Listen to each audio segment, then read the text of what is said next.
नमस्कार. आज आपण बघणार आहोत 32 छातीची प्रिन्सेस कटिंग म्हणजे प्रिन्सेस कटिंग.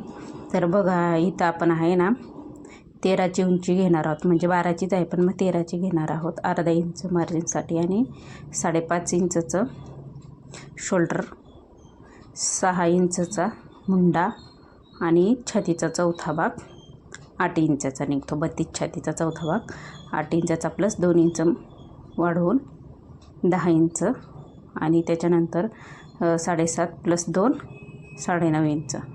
तर असा हा आपला पाठीमागचा भाग आहे आणि 32 छातीच्या पाठीमागच्या भागावरनंच आपण पुढची पण कटिंग करत असतो. म्हणजे प्रत्येकी मापावरच्या पुढच्या पाठीमागच्या भागावरनंच आपण पुढची कटिंग करत असतो. तर बऱ्याच मैत्रिणींच्या लक्षात येत नाही. तर बघा इथे मी तुम्हाला थोडक्यात माझी अगदी जवळून तुम्हाला दाखवते हे. तर व्हिडिओ माझा कसा वाटला मला कमेंट करून नक्की सांगा. तर इथं पाठीचा गळा मी म्हणजे डिझाईनचा नाही तर बोटने घ्यायचा आहे, पण मागं डिझाईन नाही करायची, फक्त वरती 3 इंचच गळा घ्यायचा आहे. तर बघा इथं आपली पाठीमागची पूर्ण कटिंग झालेली आहे. तर त्याचबरोबरच आपण पाठीमागचं कटिंग करून घेणार आहोत, मग पुढच्या भागाची कटिंग करणार आहोत. तर बघा पाठीमागचं पूर्ण कटिंग करून झाल्यानंतर मग आपण पुढच्या भागाची कटिंग करणार आहोत. तर बघा बंद बाजू आपल्याकडं आहे आणि मी ॲडजस्ट करून बघत होते, कारण बाही पण मोठी आहे, पण मग नाही शक्य होत, पण तरी बसते. इथं बघा 9.5ची बाही बसते. तर मग असं ॲडजस्ट करून आपली ब्लाऊजची कटिंग करायची. तर इथं मी परत खालीवर कपडा असतो त्याच्यामुळे मी हे आखून घेते आणि मग नंतर आहे त्या भागावरती अगोदर आखून घ्यायचं.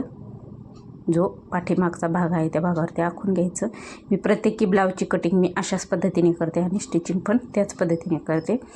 तर हे बघा पूर्ण आखून झाल्यानंतर आता इथं तुम्हाला कुठं कमी जास्त करायचं आहे. बघा इथं 1.5 इंच इथं वाढवायचं आहे, म्हणजे अर्धा इंच, आणि इथं 1.5 इंचचा टक्स घ्यायचा आहे. तर इथं बघा असं व्यवस्थित आखून घ्यायचं, जॉईंट करून घ्यायचं आणि मग इथून असं आखून घ्यायचं आणि त्याच्यानंतर मग इथं अर्धा ते 1.5 इंचचा असा भाग ह्या करून घ्यायचा, आखून घ्यायचा आणि इथं 3 ते 3.5 इंचावरती अशी टिक मार करायची आणि मग नंतर मध्य सेंटरपासून असं आखून घ्यायचं आणि त्या आखलेल्या याच्यापासूनच असा टक्सला आकार द्यायचा. तर आहे की नाही सोपी कटिंग? तर कटिंग माझी कशी वाटली मला कमेंट करून नक्की सांगा. व्हिडिओला नवीन असेल तर लाईक, शेअर आणि सबस्क्राईब करायला विसरू नका. भेटूया पुढच्यामध्ये.